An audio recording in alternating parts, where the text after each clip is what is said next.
Hello and welcome everyone to VMware Networking Basic Tutorial. In this session, we're gonna start with virtual networking basics. So, virtual networking basics includes topics about virtual switch, then what are the common port group types that comes in a virtual networking, then different type of virtual networks available, then VM kernel interface. Those who are new to VMware vSphere, these terms might be new for you.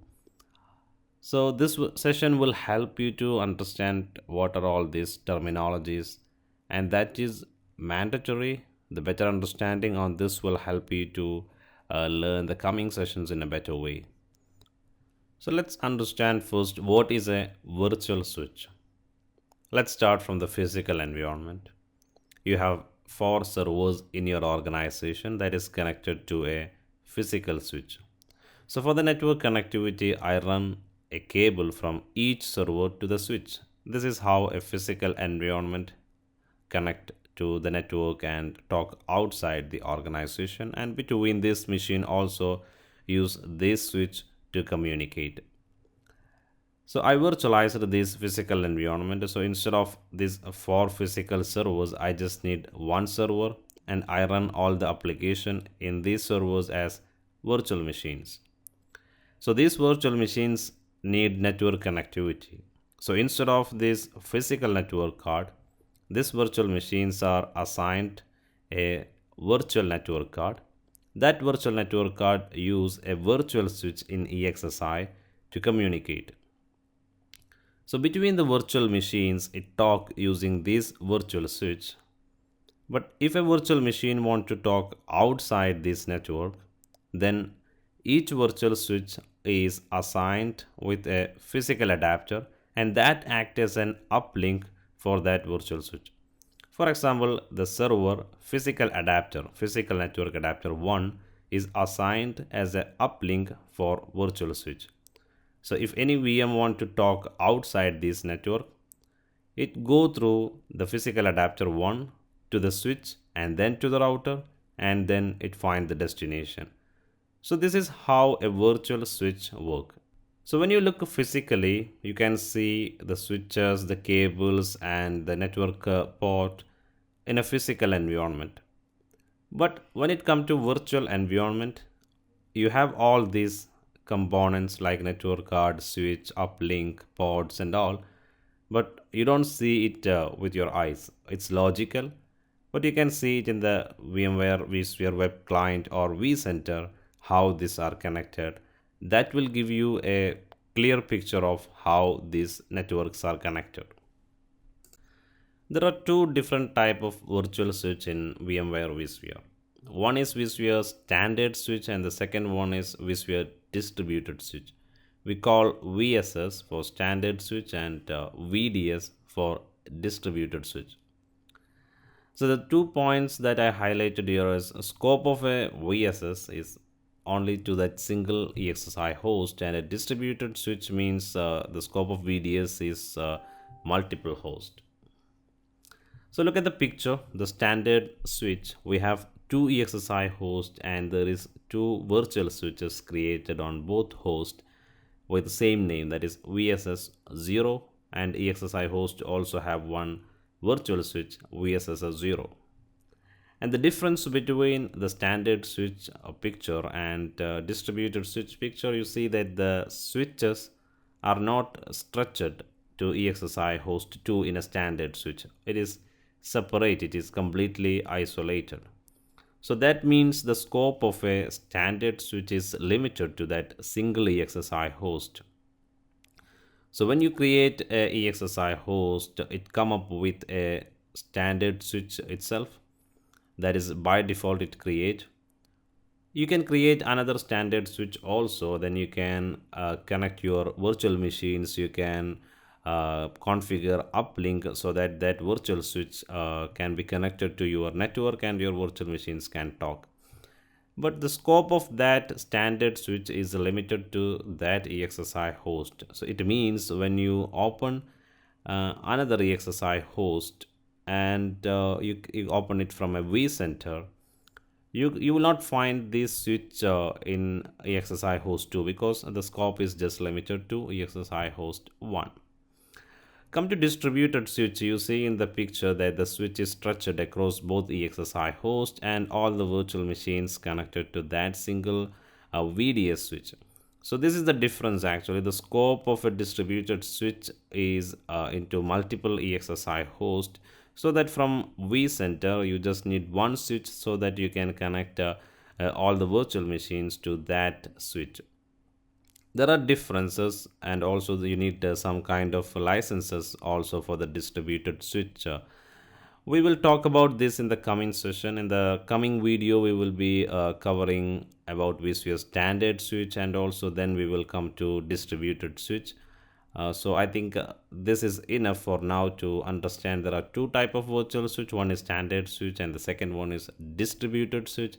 In the standard switch, the scope is just limited to single EXSI host. At the same time, the VDS is available in multiple EXSI host.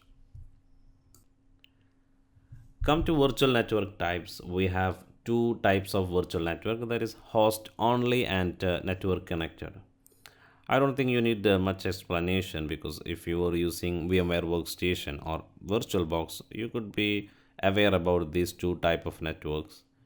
So host only, it means you don't have connectivity with outside the EXSI host. You don't connect the virtual switch with any physical adapter.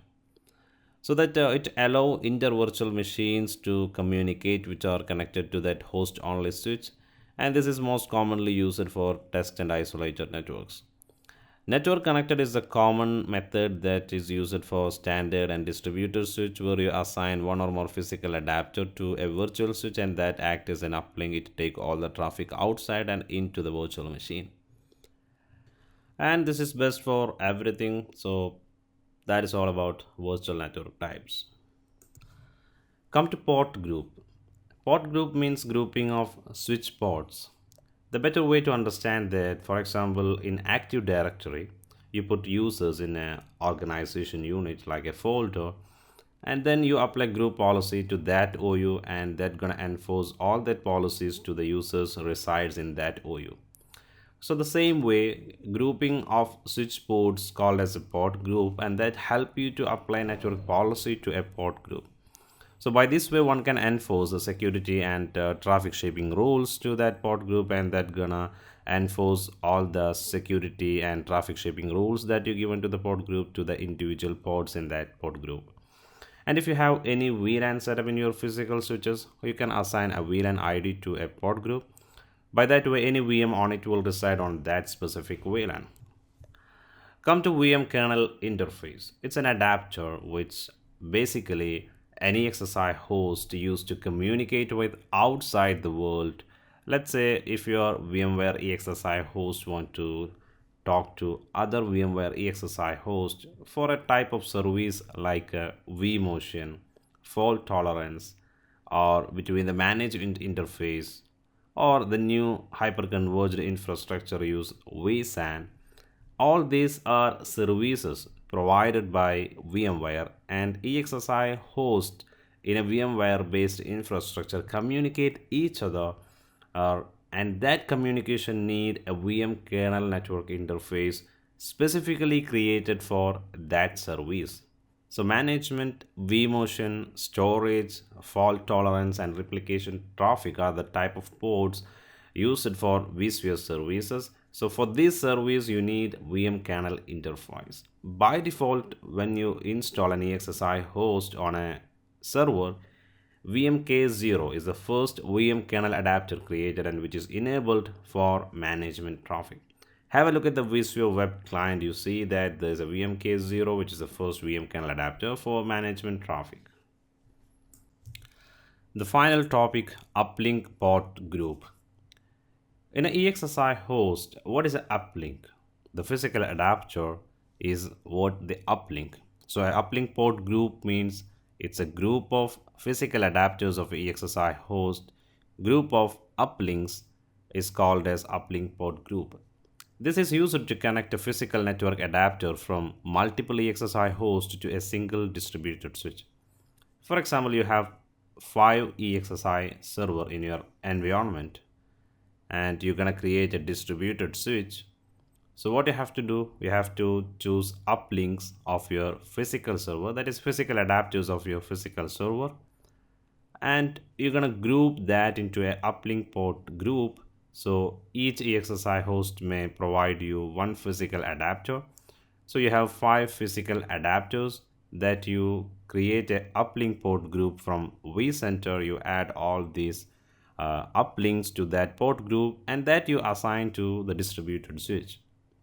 So a single distributed switch can stretch across 5 EXSI hosts, and each EXSI host have at least one physical adapter connected as an uplink to that distributed switch. For now, this is enough, and we will have a session completely for distributed switch, and in that you will see exactly what is uplink port group. Let's have a look at the new virtual networking terminologies that we just discussed from vSphere web client. So when you come to networking, you see there is a port group. So port group is to group all the ports in a virtual switch. So that will help you to enforce the policies and securities to all the ports through this port group. So there is two port group. This is by default created management network. So management network you cannot assign to any virtual machine. And VM network is by default created. You can create more port group from here. And this is the virtual switch by default created, and and this virtual switch contain two port group. That is what we have seen here. And when you go to the physical network card, you will see there is only one physical network card in this server, that is VMNIC 0, and it uses VMXNet 3 driver.